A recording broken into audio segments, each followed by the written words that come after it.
नमस्कार। रेल ज्ञानांजलि में आपका स्वागत है। अगर आप भारतीय रेलवे में खास तौर पर स्टोर्स डिपार्टमेंट की परीक्षा की तैयारी कर रहे हैं तो आज का टॉपिक आपके लिए ही है, वीईडी एनालिसिस। ये एक ऐसा टॉपिक है जिसे आप छोड़ने का सोच भी नहीं सकते। क्यों? क्योंकि ये न सिर्फ बहुत ज़रूरी है बल्कि काफ़ी स्कोरिंग भी है। तो आज हम इसी टॉपिक को एकदम आसान भाषा में समझेंगे। तो देखते हैं आज हम क्या क्या कवर करने वाले हैं। सबसे पहले वीईडी एनालिसिस का एक इंट्रोडक्शन लेंगे, फिर देखेंगे कि महत्व के आधार पर इसका क्लासिफिकेशन कैसे होता है। इसके बाद एक बहुत बड़ा कंफ्यूजन दूर करेंगे, लागत और महत्व का, मतलब एबीसी और वीईडी एनालिसिस में क्या फ़र्क है। फिर रेलवे में इसकी इंपॉर्टेंस को समझेंगे और आखिर में एग्जाम के लिए जो सबसे ज़रूरी पॉइंट्स हैं उन्हें फटाफट रिवाइज करेंगे। देखिए, ये टॉपिक सिर्फ एक थ्योरी नहीं है, ये सीधे सीधे जुड़ा है इन्वेंट्री कंट्रोल से, मेंटेनेंस से, सेफ्टी से और सबसे बड़ी बात, आपके एग्जाम के सवालों से। मतलब इसे समझ लिया तो स्टोर से जुड़े सवालों में पूरे नंबर पक्के। तो चलिए शुरू करते हैं। सबसे पहले ये वीईडी एनालिसिस आखिर है क्या भला? बहुत आसान शब्दों में समझिए। वीईडी एनालिसिस इन्वेंट्री यानी सामान को मैनेज करने का एक तरीका है और इसका बस एक ही गोल्डन रूल है। हम सामान को उसकी कीमत के हिसाब से नहीं बल्कि ऑपरेशन के लिए वो कितना ज़रूरी है, मतलब उसकी क्रिटिकलिटी के हिसाब से बांटते हैं। बस यही इसका सबसे बड़ा फंडा है। और हाँ, एग्जाम में जो सवाल सीधा सीधा आता है वो है इसका फुल फॉर्म। तो रट लीजिए, वीईडी का मतलब है वाइटल, एसेंशियल और डिजायरेबल। ये तो आपको भूलना ही नहीं है। तो चलिए अब इस क्लासिफिकेशन को थोड़ा और खोद कर देखते हैं।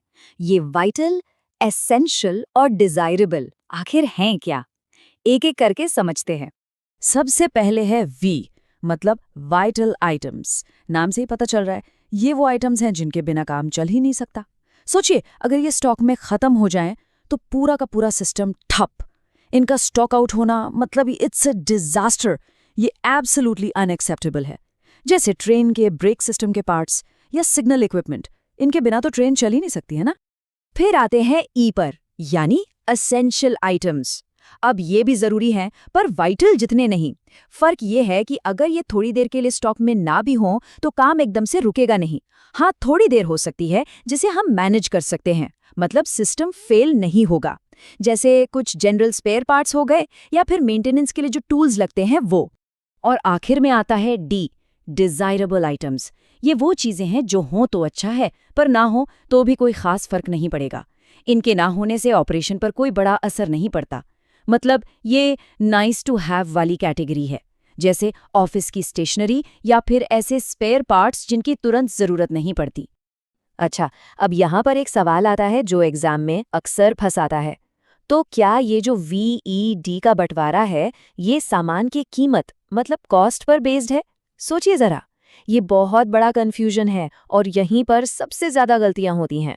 चलिए इसी कंफ्यूजन को हमेशा के लिए दूर करते हैं और इसके लिए हम वीईडी एनालिसिस को सीधे सीधे एबीसी एनालिसिस के सामने रखकर देखेंगे।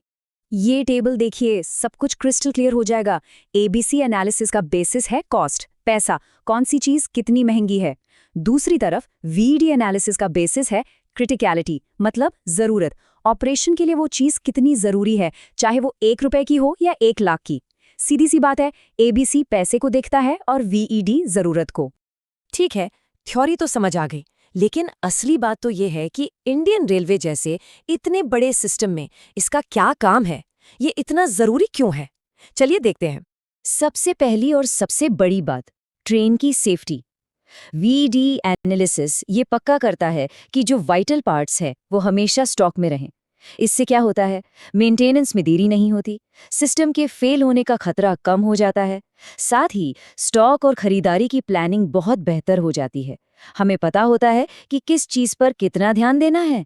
और हाँ, इमरजेंसी के लिए तो हम हमेशा तैयार रहते हैं क्योंकि हमें पता है कि कौन से स्पेयर पार्ट्स सबसे ज़्यादा ज़रूरी हैं।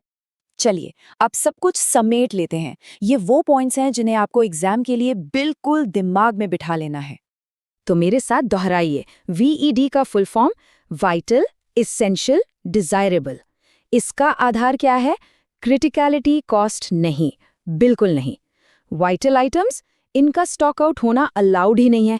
एसेंशियल आइटम्स थोड़ी बहुत देरी चल सकती है, मैनेजेबल है, और डिजायरेबल इनकी ऑपरेशनल प्रायोरिटी सबसे कम होती है। और वो दूसरा एनालिसिस, हाँ, ABC एनालिसिस, वो कॉस्ट पर बेस्ड है। ये फर्क हमेशा याद रखिएगा।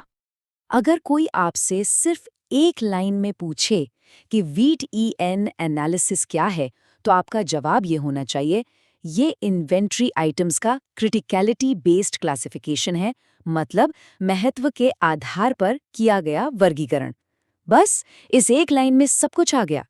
तो अगली बार जब आप ट्रेन में बैठें तो एक पल के लिए सोचिएगा ज़रूर कि इस पूरी ट्रेन में, इस पूरी यात्रा में कौन सा पार्ट वाइटल है, कौन सा एसेंशियल है और कौन सा डिज़ायरेबल। ये सोच आपको इस पूरे कॉन्सेप्ट को हमेशा के लिए याद दिला देगी।